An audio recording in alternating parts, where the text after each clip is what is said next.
আপনি কি কখনো ভেবেছেন আমরা যে এত রাগ শিখি, যেমন ভৈরবী, ইমন, কাফি, বেহাগ, এই সব রাগের পিছনে একটি সাধারণ ভিত্তি আছে। সেই ভিত্তির নাম হলো থাট। আজকের এই ভিডিওতে আমি আপনাদেরকে বলবো থাট কি এবং কেন থাট শেখা প্রতিটি সঙ্গীত শিক্ষার্থীর জন্য অত্যন্ত গুরুত্বপূর্ণ, আর জানবো থাট সঙ্গীত শিখতে কতটা গুরুত্বপূর্ণ। আমি স্বপ্না। আজকে আমরা আলোচনা করব থাট নিয়ে, যেটা সঙ্গীতের একটা প্রধান বেস। থাট না জানা থাকলে গান গাওয়া বা রাগে তার স্বরূপকে ফুটিয়ে তোলা খুবই অসম্ভব হয়। আর সেই ক্ষেত্রে যাদের থাটের বেস থাকে না, সেই সমস্ত শিক্ষার্থীরা বা লার্নাররা যারা ডাইরেক্ট ভাবেন গান গাইব, ডাইরেক্ট রাগ তুলব, তাদের কিন্তু গলায় সুর স্টেবল হওয়া, রাগ বা গানের মধ্যে ইমোশনকে জাগিয়ে তোলা কখনোই সম্ভব হয় না। তাই যারা বিগিনার লেভেলে আছেন তাদেরকে অবশ্যই অনুরোধ করব, থাট কিন্তু ভীষণ গুরুত্বপূর্ণ একটা সাবজেক্ট, একটা বিষয় আমাদের মিউজিকের জন্য, আমাদের সঙ্গীত শিক্ষার্থীর প্রতিটি স্টুডেন্টের জন্য। তাই ইভেন যারা বড় বড় গুরু থাকেন, অনেক বছর যাদের শিক্ষাগত অভিজ্ঞতা আছে, তিনারাও কিন্তু রোজ থাট প্র্যাকটিসকে অনেক গুরুত্ব দেন এবং তার মহত্বটা তারা বোঝেন। তাই ডেইলি তারা থাট প্র্যাকটিস করে থাকেন। তাই সমস্ত বিগিনার্স শিক্ষার্থীদেরকে অনুরোধ করব, থাট বুঝুন, থাটের রোল কি, থাটের ভূমিকা কি আমাদের সঙ্গীতে। যখন সেই বিষয়টা জানবেন, বুঝবেন, তাহলে কিন্তু থাটকে আপনারা অবহেলা করবেন না। আর আজকে থাটের ব্যাপার বোঝাবার সাথে সাথে এই ক্লাসে আপনাদেরকে আমি একটা কমপ্লিট থাট প্র্যাকটিস লেসন দেবো, যেখানে ট্র্যাকও দেওয়া থাকবে। তাই আপনাদের কাছে হারমোনিয়াম থাকুক না থাকুক, আর আপনারা যেখানেই মুভমেন্ট করুন না কেন, চলতে চলতে যেখানে ইচ্ছা, ঘরের বাইরে থাকুন, অফিসিয়াল কাজে থাকুন, যেখানেই যান না কেন, ফোন যদি আপনার সঙ্গে থাকে, আপনারা অবশ্যই এই থাটের প্র্যাকটিসটা রোজ রেগুলার করতে পারবেন। তাহলে চলুন শুরু করি। সবার প্রথমে সহজ ভাষায় জানি থাট কি। থাট হলো একটি স্বরের গ্রুপ বা কালেকশন, যেখান থেকে বিভিন্ন রাগ তৈরি হয়। ঠিক আছে, আমরা দেখেছি যে অনেক রাগ, যে রাগগুলো আমাদের থাট থেকে ডাইরেক্ট উৎপত্তি হয়েছে, মানে জন্ম হয়েছে।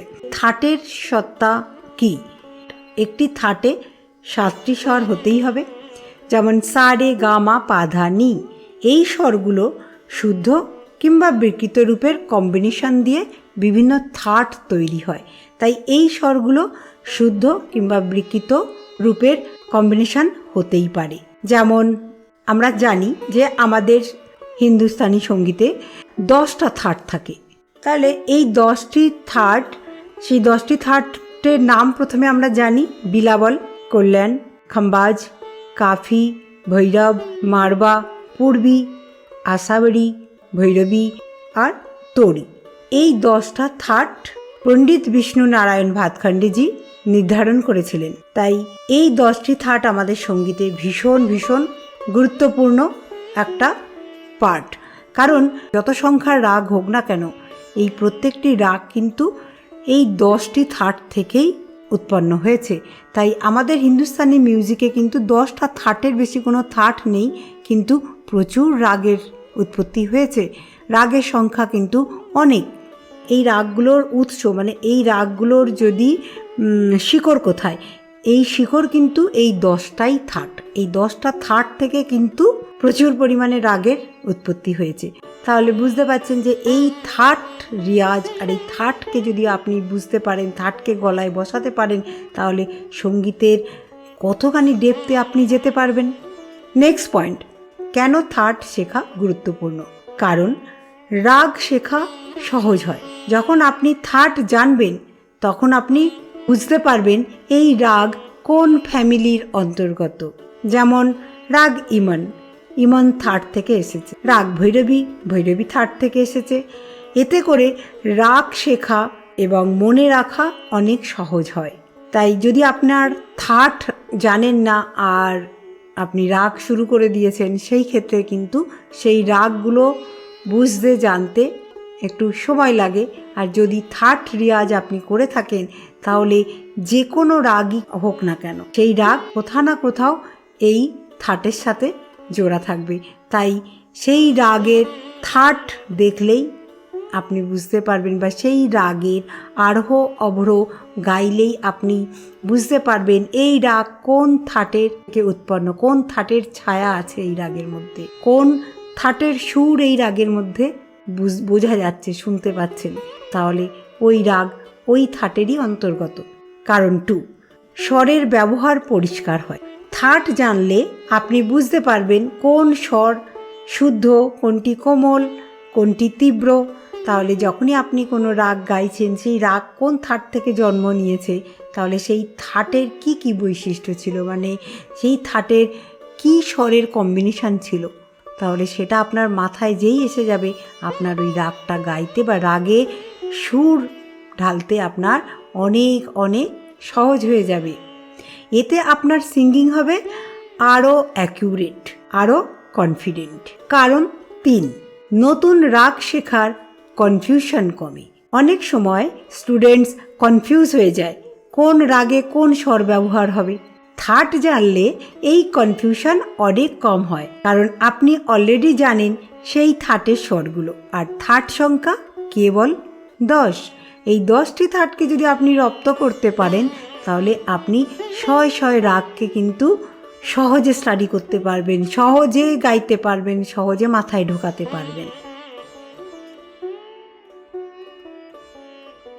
কারণ 4, ইম্প্রোভাইজেশন এবং ক্রিয়েটিভিটি বৃদ্ধি পায়। যখন আপনি থাট বুঝবেন তখন আপনি নতুন ফ্রেসেস তৈরি করতে পারবেন, নিজে থেকে ইম্প্রোভাইজেশন করতে পারবেন, নিজের ক্রিয়েটিভিটি ডেভেলপ করতে পারবেন। তাহলে বুঝতে পারছেন যে থাট কতখানি ইম্পর্টেন্ট। কারণ 5, মিউজিক থিওরি শক্তিশালী হয়। থাট হলো ইন্ডিয়ান ক্লাসিক্যাল মিউজিকের ফাউন্ডেশন। যেমন গ্রামার ছাড়া ল্যাঙ্গুয়েজ শেখা যায় না, ঠিক তেমনই থাট ছাড়া রাগের স্ট্রাকচার সম্পূর্ণ বোঝা যায় না। গ্রামার ছাড়া ল্যাঙ্গুয়েজ শেখা যতটা কষ্টকর, ঠিক থাট ছাড়া যদি রাগ আপনি ডাইরেক্ট শিখতে চান তার স্ট্রাকচার বোঝা খুবই কঠিন হয়, আর আপনি এভরিডে সেই রাগের স্ট্রাকচার ভুলতে থাকবেন। আজকে প্র্যাকটিস করলেন, কালকে যখন প্র্যাকটিস করতে বসলেন দেখলেন সব ভুলে গেছেন, কোনো সুর মাথায় নেই।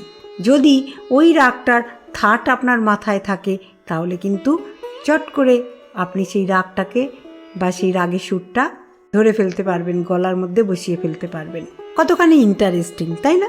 দেখুন, নেক্সট আমরা আলোচনা করব প্র্যাকটিক্যাল এক্সাম্পল। ধরুন আমরা ইমন থাট, এই স্বরগুলো হলো সা রি গা মা তীব্র পা ধা নি। এই থাট থেকে তৈরি হয়েছে রাগ ইমন, রাগ কল্যাণ। এখন আপনি যদি এই থাট জানেন তাহলে এই রাগগুলো শেখা অনেক আপনার জন্য সহজ হয়ে যাবে। তাহলে বিগিনারদের জন্য অ্যাডভাইস করব কিছু রাগ, যেমন মনে করুন ইমন থাটের রাগ, বিলাবল থাটের রাগ, কাফি থাটের রাগ কিংবা ভৈরবী থাটের রাগ। থাটকে ভালোভাবে বুঝুন, থাটকে ভালোভাবে যদি জানেন বোঝেন তাহলে কিন্তু আপনার ফাউন্ডেশন খুব স্ট্রং হবে। যারা বিগিনার তাদেরকে অবশ্যই এই thoughts of Indian classical music মানে 10টি থাটের নাম মনে রাখা আর কোন থাটে কোন স্বরের ব্যবহার এইগুলোকে রপ্ত করবার জন্য একটা অ্যালফাবেটিক চার্ট আপনাদের সামনে দিলাম, মনে রাখতে খুবই সহজ হবে।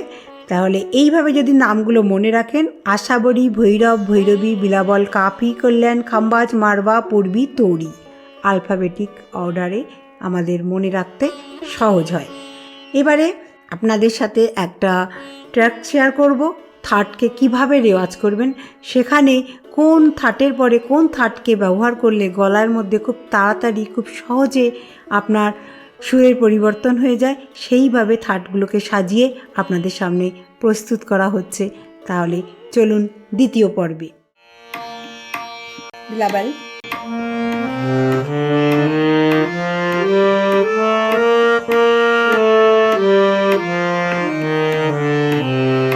সা রে গা মা পা ধা নি সা, সা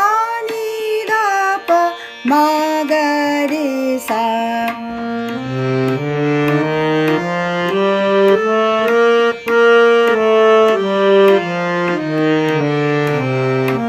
থার্ড ভৈরব রে ধা কমল সা রে গা মা পা ধা নি সা সা নি ধা পা মা গা রে সা।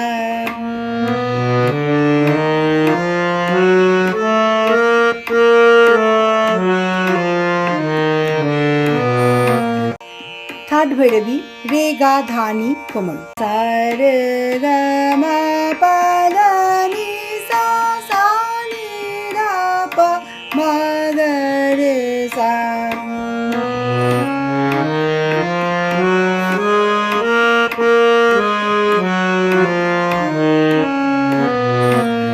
থার্ড কাফি গা নি কোমল সা রে গা মা পা ধা নি সা সা নি ধা পা মা গা রে সা।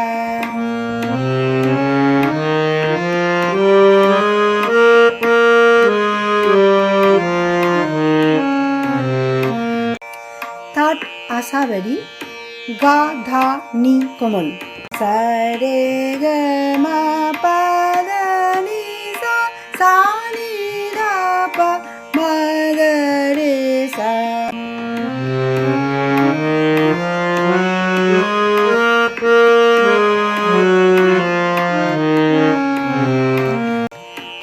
থার্ড মারবা রে কোমল মা তীব্র সা রে গা মা পা ধা নি সা সা নি ধা পা মা গা রে সা।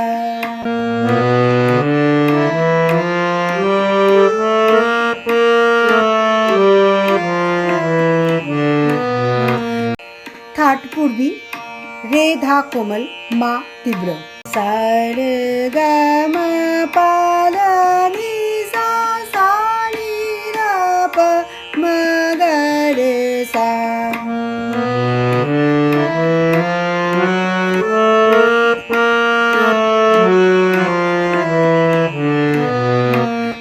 থার্ड तोड़ी जिसमें रे गा धा कोमल मा तीव्र सा रे गा मा पा धा नी सा सा नी धा पा मा गा रे सा।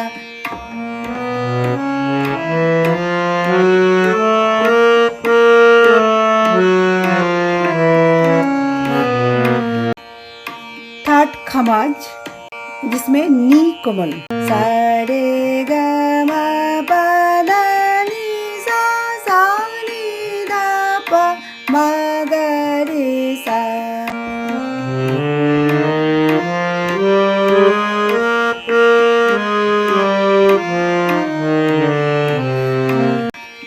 लास्ट थर्ड कल्याण मा तीव्र सा रे गा मा पा धा नी सा सा नी धा पा मा गा रे सा।